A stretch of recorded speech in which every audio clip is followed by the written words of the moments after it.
Heart. Real people having real conversations about things that matter most to you.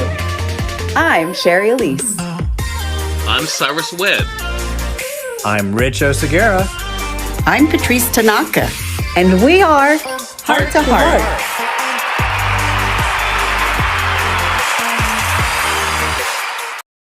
Hello.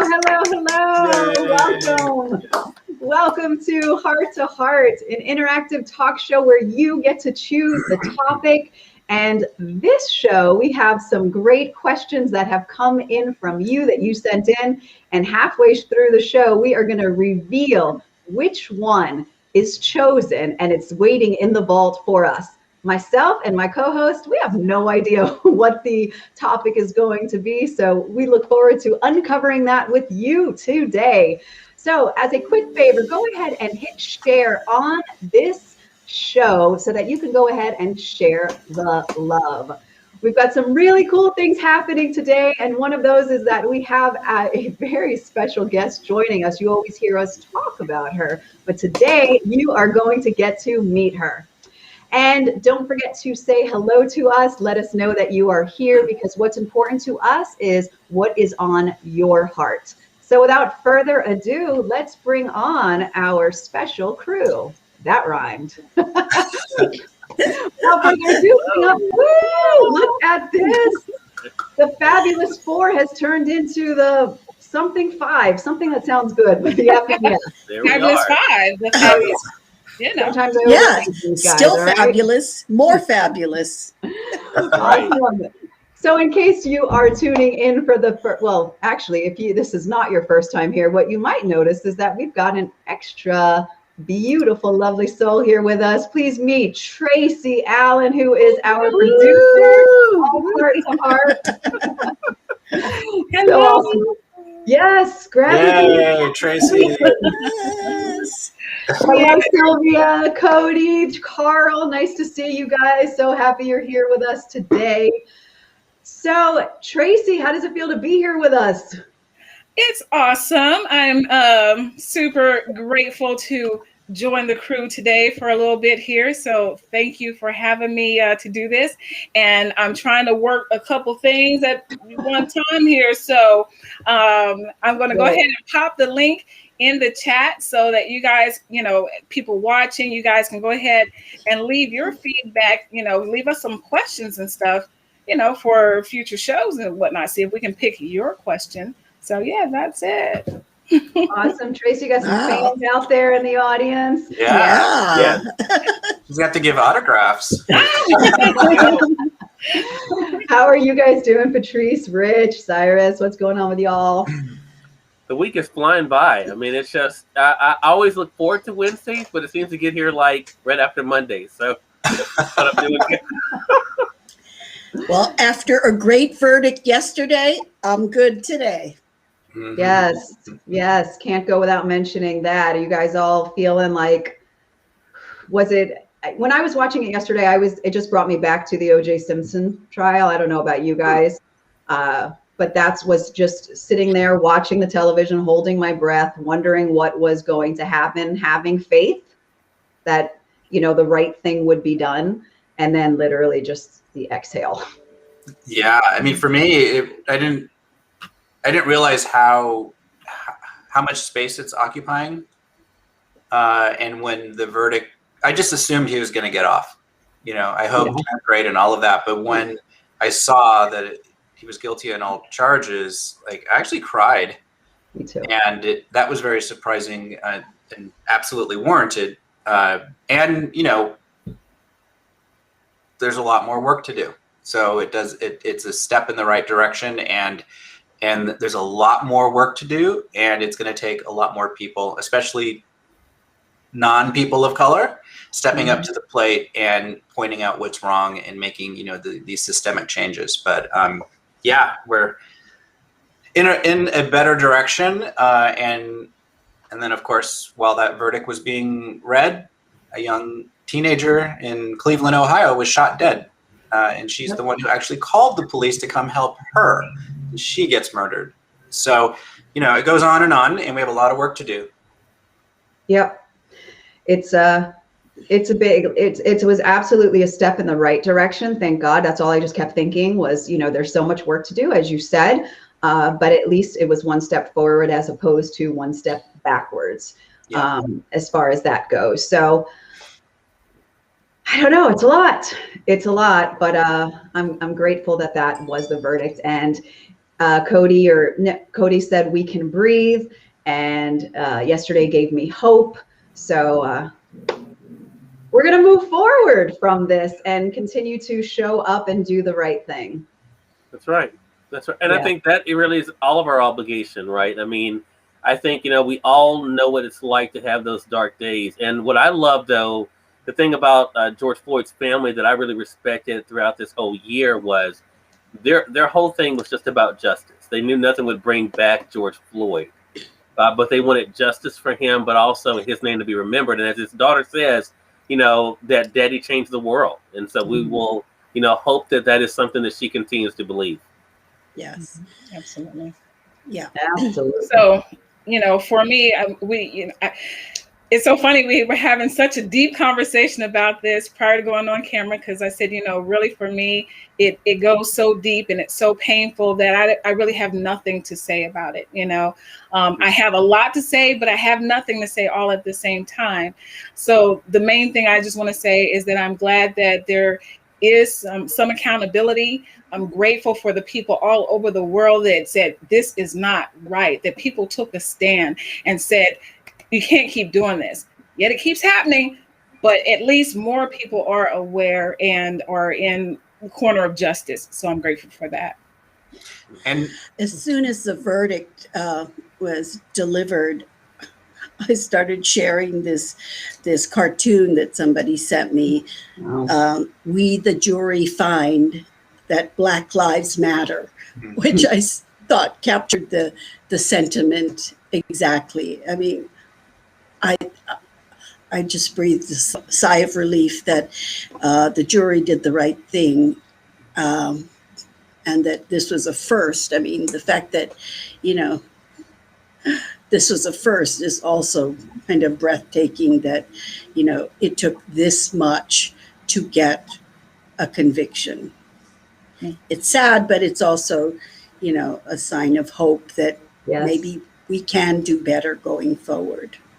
Yes.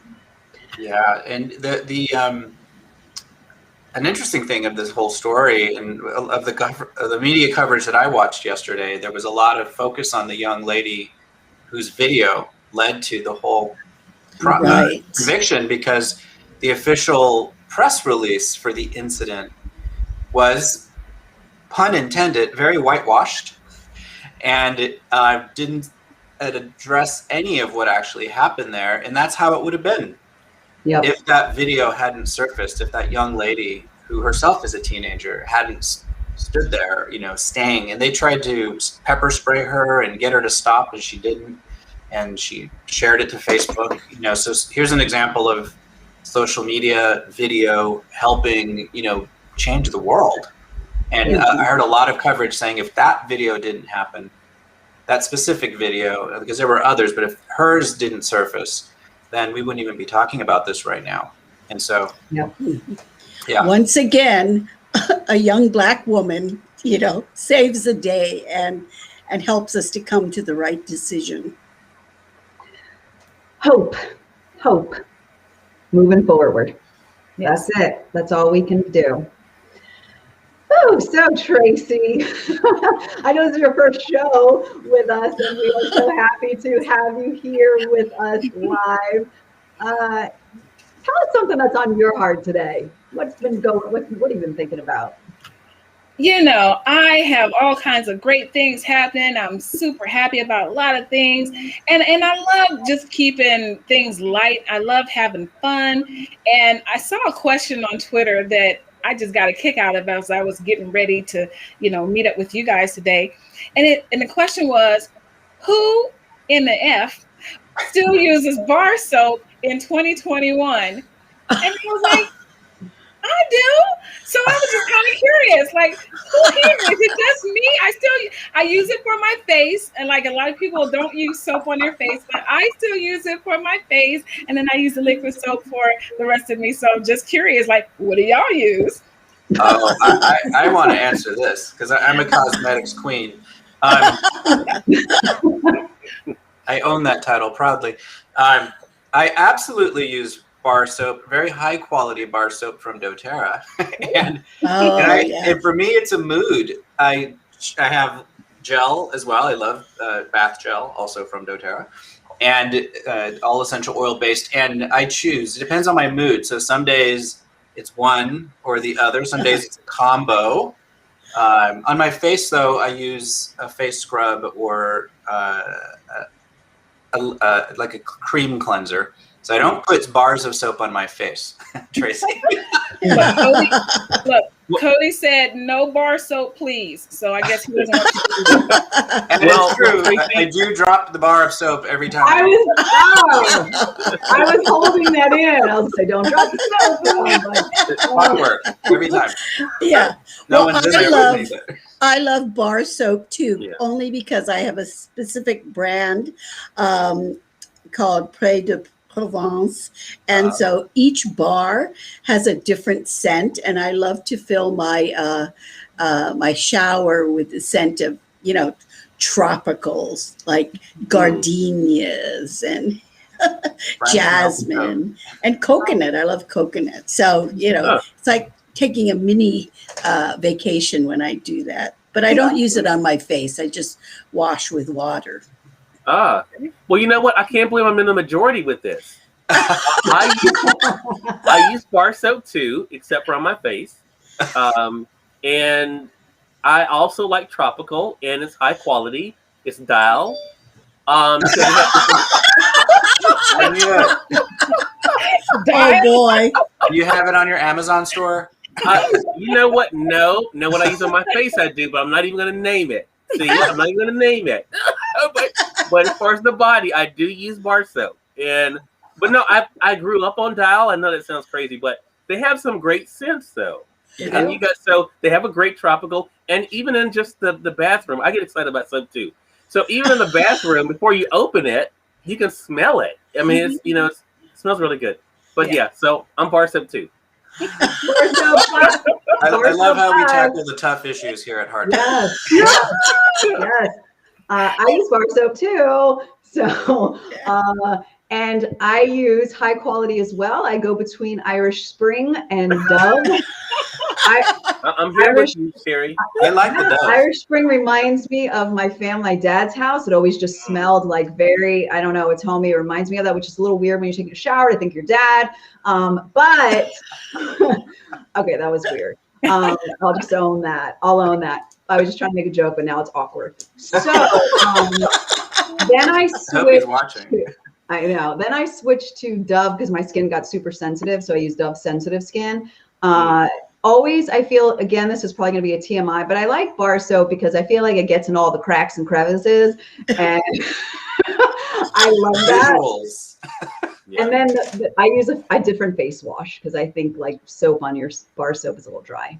So, but yeah, Rich, I think and Tracy, we get into the deep stuff here. So, yeah.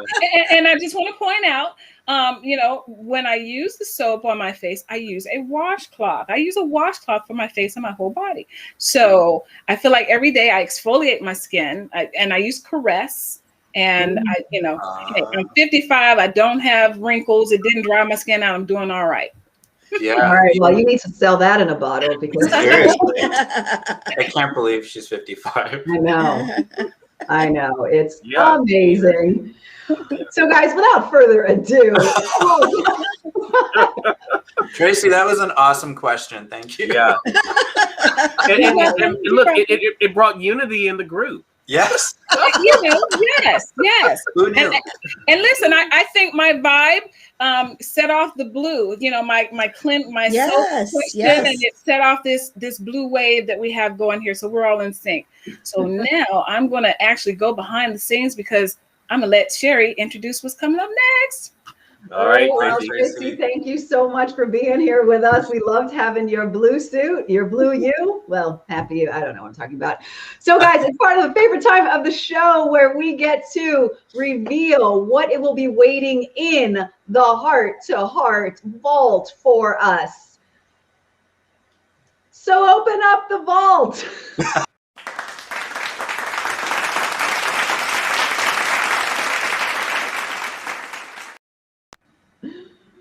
The question that came in are, what are the possibilities for love now that I've discovered I'm the one I've been waiting for? And this came in from Peter.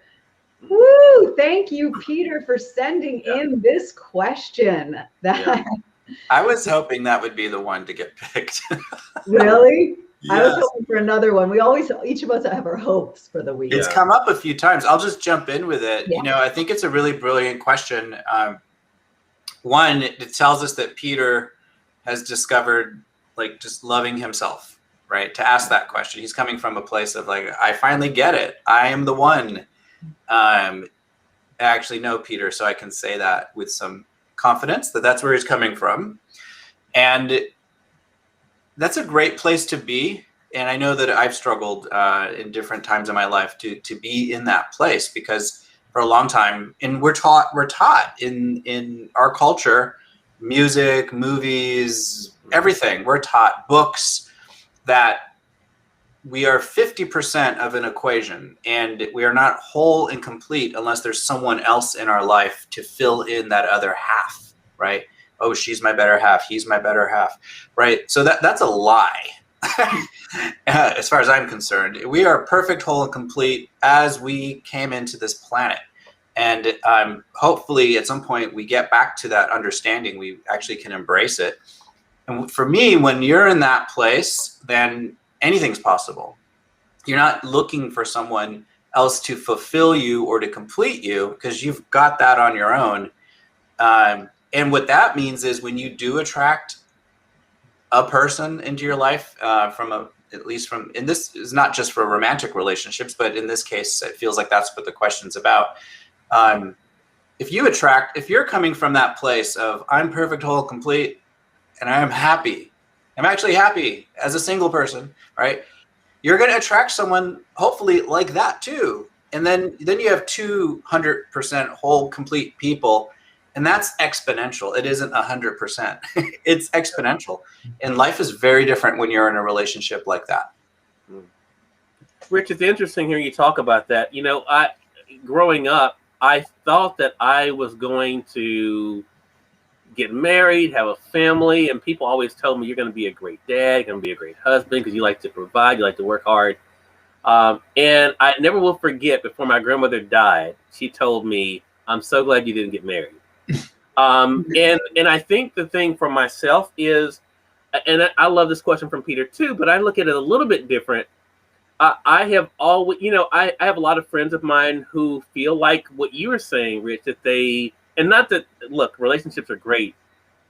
I remember them vaguely, but I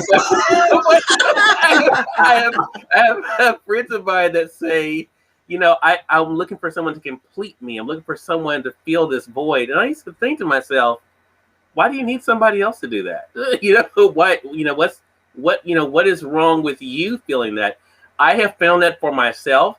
Relationships now seem like so much work. In my life now, what I do is just life.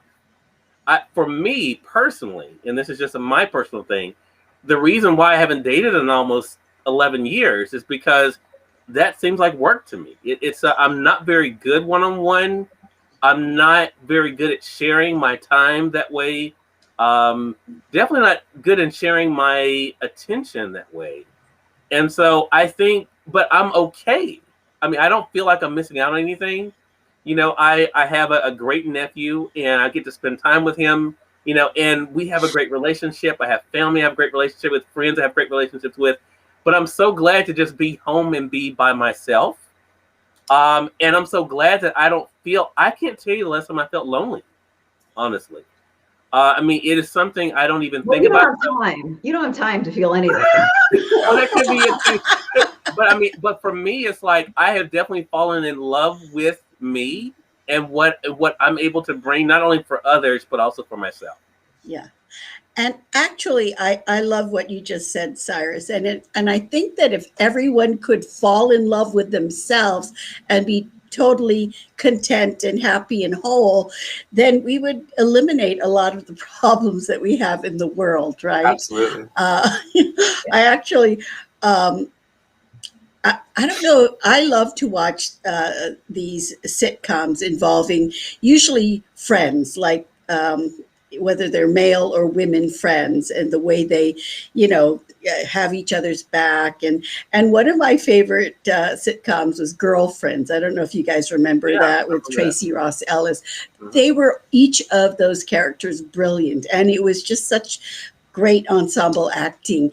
But they spent, if you watch that entire multi-season series, which I did last year, it's like, I would say 75 to 80% of the time that they talked was about finding love. It's a lot of time, right? A lot of their life force. And now I'm watching this show called Sisters on one of the Tyler Perry franchises. And I love all of the girls and the guys. And they, again, spend 75, 80, 90% of their time fixated on a relationship. And they get involved with the wrong people, but they just are so desperate for love that it doesn't matter how wrong the other person is. And so that always kind of reminds me of, it's better to be single and alone and happily in love with yourself without the drama of the other. I'm open to romance, but at the same time, if it doesn't happen, I'm perfectly happy as well. I'm with you. Like Cyrus. So it's all good. Well, as you guys know, I've been dying to jump into this conversation.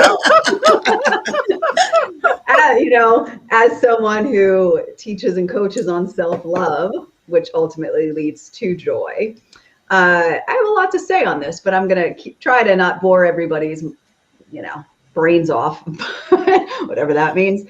So I remember writing a blog about it, and it was like 5,637 days being single. And it was after my ex-fiance and I from college had broken off, and I spent all of these years, those days being alone and spending time with myself and learning to, figure out who I am and learning to love myself. And that included all aspects of myself and was not an easy journey, something that I believe we all should be on and go through. And the reason why I love this question, even though I didn't at first want to do it because I liked another one, well, the reason why I love this question, though, is because I believe the answer is, what do you do? Right. So the question is, what do you do when you realize that you are the one that you've been searching for? What you do is, number one, you celebrate. Right. And then number two is that you bring your whole beautiful, loving self into that relationship that has arrived or that you're seeking or whatever that is. But instead of needing from them, you actually get to appreciate and bathe and enjoy them. Instead of having to feel like you have to take, you get to share all of who you are and you get to learn all about them. And the relationship is so completely different because it's not two people trying to get something from each other, but it's two people sharing parts of themselves and their souls and how they complement and how they challenge each other. So I think when you figure out that you are your love, then you get to just enjoy other people. That's really like my thoughts on that. I have a whole lot more. But I know for myself, for years, I was looking at people to fill me. And until I realized that they could never do that and that only I could, that's when my relationships turned healthy because I stopped needing something from them. Yeah. I love what you said, Sherry, about celebrating, because I think for myself, too, I used to get the question all the time, why aren't you married? Why aren't you dating? Why? Like, that meant something. And not to discount relationships, but that, okay, yeah, you're doing all of this, but why aren't you, and so I think the other thing about what I thought about with Peter's question is, who says you have to have one, one or the other? Right. You can have both, as you guys have found. You can love yourself and realize who you are and what you bring and celebrate that, as you said, but also find someone else who's done that too and live your life together. Or you may choose to just be able to celebrate that and that be enough for you. And I think realizing there's no one way to do it, I think that's the other thing where the freedom comes in. For me, I don't care what people think about whatever. I mean, and that's, and so, regardless of what other people may feel like you need or shouldn't have, for me, it's like, okay, I'm happy, and that happiness is enough. So, and I think there's another layer to this. I think why it's so important to go into relationships, and again, it's not just romantic relationships, because we'll do this in our personal relationships too, right? And it's the same dynamic that can be really unhealthy if we're pulling people into our world because we feel we're missing something. But let's take the view that we're in love with ourselves and we attract another person who is confident in themselves, and so you have these two people coming from that place, right? No matter what, relationships are laboratories for everything in your life that has not yet been healed. And I don't care how much you love yourself or the other person, there are going to be things that come up in the relationship that are there as lessons or gifts, if you can get to that place of thinking, to heal and to overcome and to grow stronger. And in a relationship, it's not necessary at all. But when you're in a relationship and both of you know that and come from that place, then it helps you to navigate those inevitable ups and downs that come in any relationship from a different angle versus that needy, oh my God, don't leave me because then what will happen, place, which certainly I have been in that more than once. And I just will say that, I'd been in a relationship for 18 years and we were married for about 8 of those years. And at one point, we both just finally realized that we were complete in that expression of the relationship, and we got divorced. And we remain friends. We don't talk every day, but we love each other still. And that was unexpected after that long together, that relationship would come to an end in such a loving way. And then, I was single for quite a few years after that. And then along came Cody in my life. Sorry, Cody. And but we don't know what life has in store for us, and so it's if you can't love yourself first, as RuPaul says, then how in the hell are you going to love anyone else? I mean, only this show quotes RuPaul. I love that Joan Lee said you should never have to force any relationship or anything for that matter. That is ego.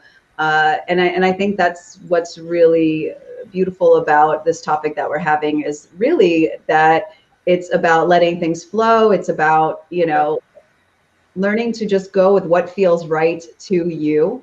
And, as Cyrus said and Patrice says, where they are right now, that feels right to them. There is no right or wrong. Rich and I are both in long-term relationships. Sorry, John and Cody.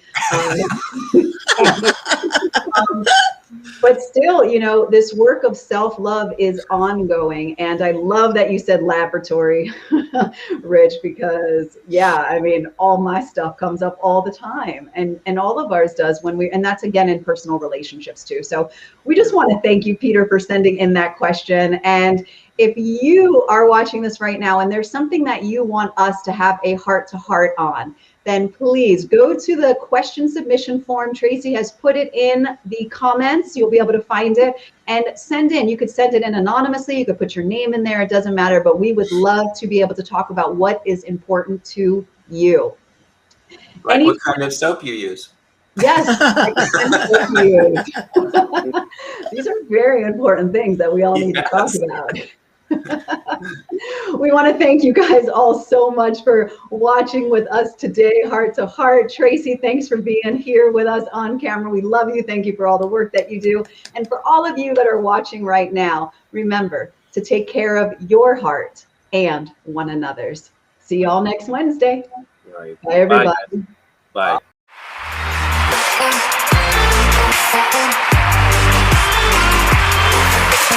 Bye.